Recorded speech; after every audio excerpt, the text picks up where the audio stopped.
রাজ্যে নির্বাচনে যখন একটা বড় ফ্যাক্টর দাঁড়িয়েছে নারী সুরক্ষা, ঠিক সেই সময় দাঁড়িয়ে প্রায় 20 মাস পর কলকাতা এখন অব্দি তার বিচার, ন্যায্য বিচার কিন্তু হয়নি।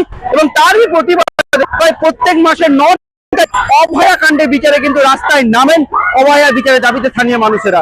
একদম দেখা যাচ্ছে সেই চিত্র আমরা পাচ্ছি। শুধু তাই নয়, এই আন্দোলন কার্যত আবার বিচারের দাবিতে তারা সিবিআই ও পুলিশের কাছে প্রশ্ন তুলছেন। শুধু তাই নয়, আমরা জানি যে এই 26-এর নির্বাচনে একটি দলের হয়ে প্রতিদ্বন্দ্বিতা করছেন অভয়ার মা রত্না দেবনাথ, কিন্তু সেইখানে তা দাঁড়িয়ে কতটা ফল পাবেন সেই কিন্তু আদতে তিনি যে বারংবার প্রচারে গিয়ে যে প্রশ্ন তুলছেন যে তার মেয়ের মতো যাতে বাকিরা কারণ না হতে বা তার মেয়ের দাবিটাই প্রথমে তুলবেন, সেই দাবি কতটা পরিপূর্ণ হবে বা কতটা ফলপ্রসূ হবে সেই আন্দোলন। হিমাদ্রি ব্যানার্জির সঙ্গে এবং দোষীদেরকে বাইরে আনার সেই কাজ তারা করেনি। তাই আমরা মনে করি মানুষের বলার স্বর এবং যত বেশি মানুষ এই প্রতিবাদে নামবেন তবেই ন্যায় বিচারের আশা আমাদের থাকবে।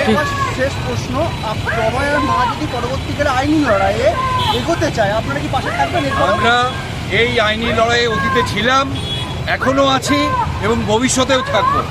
আমাদের লড়াই আদালতের ভেতরে এবং রাস্তায়, আমরা কোনোটাকেই আলাদা করে দেখি না।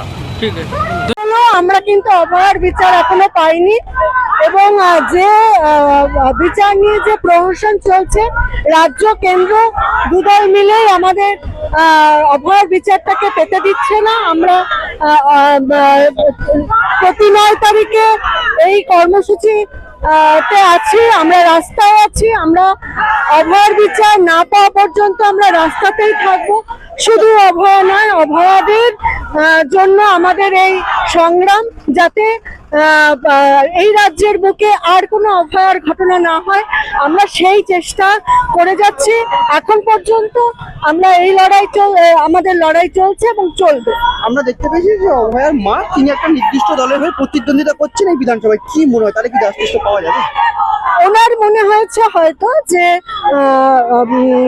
ক্ষমতার ইয়েতে যারা আছেন, শাসনে যারা আছেন, তাদের হয়ে লড়লে উনি হয়তো বিচারটা পাবেন, ওনার সেটা মনে হয়েছে। আমরা ওনার সম্বন্ধে কিছুই বলতে চাই না। ওনার মতো ওনার লড়াইটা উনি লড়ুক। আমরাও অভয়ের জন্য যেমন লড়াই চালিয়ে যাচ্ছি, আমরা তেমনই লড়াই চালাবো। এতদিন পার এখনো অব্দি ন্যায্য বিচার তো হয়নি। আজকে মূলত কোন কোন দাবিগুলোকে সামনে রাখছেন? আমরা যে দাবি নিয়ে 18 মাস আগে আন্দোলন শুরু করেছিলাম, দাবিগুলো একই রয়ে গেছে। কারণ যে দাবিগুলো আমরা চেয়েছিলাম সেই দাবিগুলো অধরা রয়ে গেছে, এখনো বিচার এখনো পাওয়া যায়নি। প্রত্যেক মাসের 9 তারিখে আমাদের যে বড় কর্মসূচি হয়, সেই কর্মসূচি হিসেবেই আজকে আমরা আরজি কলেজ সামনে থেকে শ্যামবাজারে যাবো, মিছিল করে গিয়ে ওখানে পথসভা হবে। একটা দাবি থাকবে অভয়া এবং অভয়াদের সুবিচার। অভয়াদের সুবিধা যদি বলেন, আমরা যে দেখি অভয়ার মা একটা নির্দিষ্ট দলের প্রার্থী হয়ে দাঁড়িয়েছে, তিনিও বলছেন আমার মেয়ের আগে আমি বিচার চাই। সেই বিষয়টাকে কিভাবে দেখছেন আপনারা?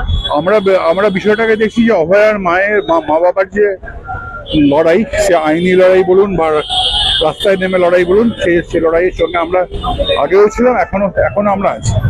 কিন্তু উনি যে দলের ক্যান্ডিডেট হয়ে নির্বাচনে অংশগ্রহণ করলেন, সে দলের যে গৃহমন্ত্রী বা প্রধানমন্ত্রী তারা যখন কলকাতায় এসছেন, অভয়ার মাকে তো মা বাবা তাদের সঙ্গে অ্যাপয়েন্টমেন্ট চেয়ে তাদের সঙ্গে দেখা করতে পারেনি। তারা দিল্লি গেছেন, দিল্লিতে অভয়ার বাবা মা প্রধানমন্ত্রীর সঙ্গে, গৃহমন্ত্রীর সঙ্গে এবং রাষ্ট্রপতির সঙ্গে দেখা করতে গেছেন, তার সঙ্গে দেখা করা হয়নি। ওর মনে হচ্ছে যে বুঝি ইয়েকে হয়ে গেলে, বিদায় করলে উনি তার বিচারটাকে পাবেন, মেয়ের বিচার। আমাদের মনে হয় না যে এইভাবে বিচার পাওয়া যাবে। কারণ এই অভয়া হত্যাকাণ্ডে যারা অপরাধীদেরকে আড়াল করে রাখার যে কাজ, সে আড়াল করে রাখার কাজে কলকাতা পুলিশের সঙ্গে সিবিআইও একই ভূমিকা নিয়েছে। এবং এই সিবিআই একদম প্রধানমন্ত্রীর প্রধানমন্ত্রীর দফতরের আন্ডারে যে দলের হয়ে উনি ক্যান্ডিডেট হচ্ছেন, তাদের যে প্রধানমন্ত্রী, তার নিয়ন্ত্রণে সিবিআই। তো সিবিআই যে নিষ্ক্রিয়তা, সেই নিষ্ক্রিয়তাকে কিভাবে ব্যাখ্যা করবেন? হ্যাঁ, কিন্তু আমরা অভয়ার মায়ের বিরোধিতা আমরা করছি না, বিরোধিতা আমরা করছি না। নির্বাচনী লড়াই তো ওর সঙ্গে থাকবো। এমনি এই যে আন্দোলন বা বলুন যে এই যে ন্যায় বিচারের জন্য কি পাশে থাকবেন? অবশ্যই থাকবো।